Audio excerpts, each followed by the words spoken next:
Was I in a cult? Part 15. Okay, so I left off in the last episode where I asked Sandra to disciple me.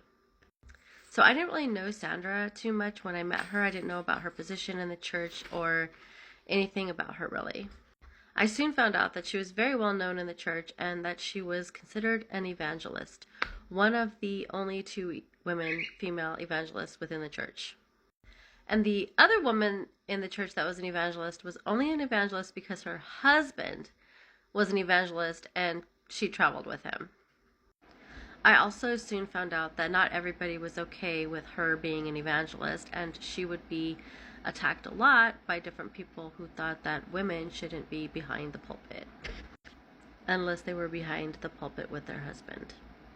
So apparently the pastor had seen something extra special in Sandra so that he allowed her to become a licensed minister slash evangelist within the church. And it didn't happen very often. And for the next 12 years I ended up there, it didn't happen again. Even though that's what I wanted to do. But it's a long story. I will get there. A lot of times people would say that Sandra wasn't accountable to anyone because she didn't have a man over her, like a husband. So it was like automatically assumed that, I was following Sandra and she was discipling me. So I was like categorized in the same way where I didn't really have any authority or covering over me either. And slowly as time passed on, I realized that I wasn't even going to be valued in the ministry unless I got married. And then I could potentially go out with my husband as a missionary or potentially become a pastor's wife, because that is what I should be so happy about. I'm getting a little ahead of myself because at the time that I asked her to disciple me, I wasn't even really looking to be anything within the church. I just wanted to follow God. And I thought she could help teach me more about God. Little side note though, this church was worldwide, which means like our church alone had something like close to 1,000 people in it. It was quite large. And there were other churches in other cities all over the world that had maybe like, 20 to 50 people in them.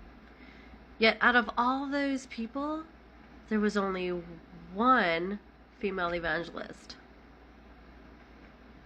The math is not mathing. What the young girls were told that we should be focusing on is praying for our man of God.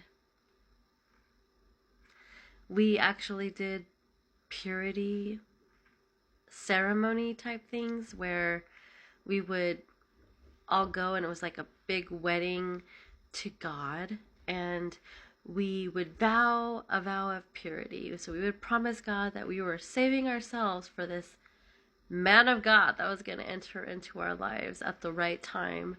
And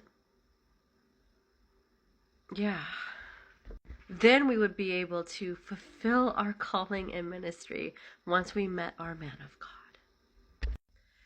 So I started hanging out with Sandra a little bit more, and she was 32 and I was 19. So there was a big age gap there. And our church always did kind of see those who were discipling others, that their disciples were considered like their spiritual daughters. And then so technically Sandra was like my spiritual mother. I never really seen her like that. I just seen her as a friend. But everyone else in the church would be like, oh yeah, she's your spiritual mother.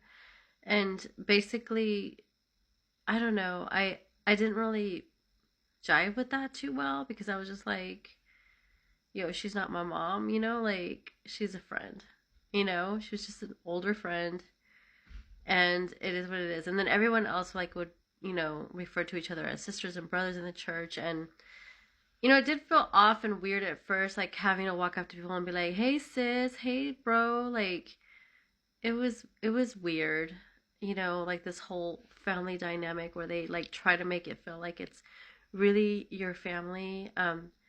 I don't know. It's like I guess I finally bought into it, but I never really did start saying like, "Hey sis" or "Hey sis," and sometimes I actually got in trouble.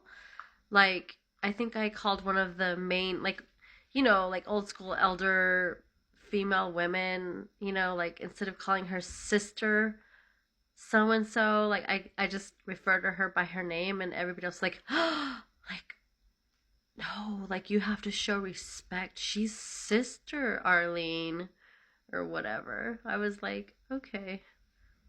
So, one of the main topics that was always talked about in this church was obedience. Obey. Obey your leaders, obey your pastors, obey. It was just really driven home to everyone that that was like the theme of the church is to obey your leaders. So, I had chosen to be under Sandra, and she was technically my leader now, my spiritual mother that I needed to obey.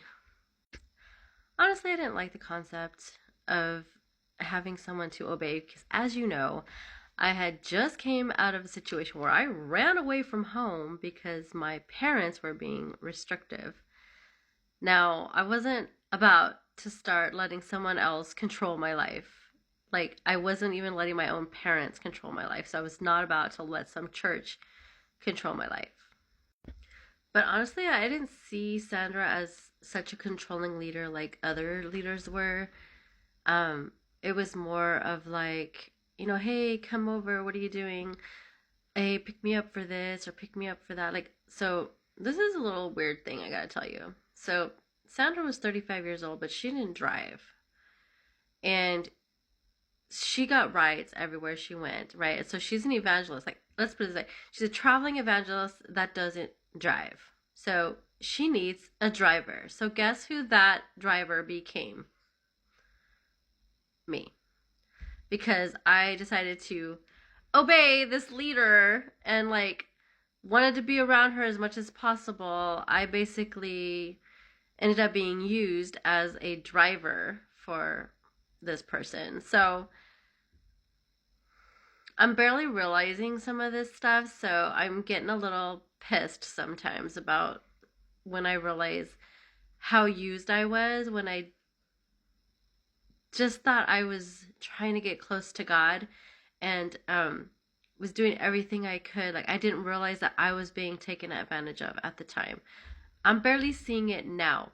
17 years later am I noticing and looking back and saying, how weird is that? That this 32-year-old woman doesn't drive, but she's an evangelist and she expects to get to all of her destinations by her disciples driving her there. Now, did I get gas money? Never. I don't remember a single time really. Like maybe once in a while if I told her like I was like really broke or whatever, but it was like it was very rare that I ever got gas money to take her anywhere. And I remember one time driving her 2 hours away to drop her off like at a halfway point because someone else was driving 2 hours from where they lived to come pick her up. And they couldn't drive the whole 4 hours. So she had me drive her 2 hours, drop her off, and I didn't even get to go. Like I just dropped her off with the other person so that she could drive 2 hours. Like, who does that? You know what I mean? And here I am doing that without getting paid for gas money. And then there was other times where it was like she was gonna go speak somewhere. So she would tell me, she would invite me, and I thought, oh my gosh, I'm so honored that this evangelist, this big evangelist in our church is inviting me to go with her. No, she was using me for a ride. How blind could I be? She never gave me gas, and mind you, she got love offerings every single time she went to speak somewhere, and I spoke too because she would have me like either give my testimony or speak or anything. Do you think I saw any of that love offering? Hell no. This is really starting to piss me off. I really didn't realize how angry I was, and a lot of this I'm just barely realizing as I'm talking about it, and it's just like, it's sickening the way church people will use you and take advantage of you. It's ridiculous. And you, being the innocent person, just like trying to obey, trying to do whatever your leaders want and say, This is BS.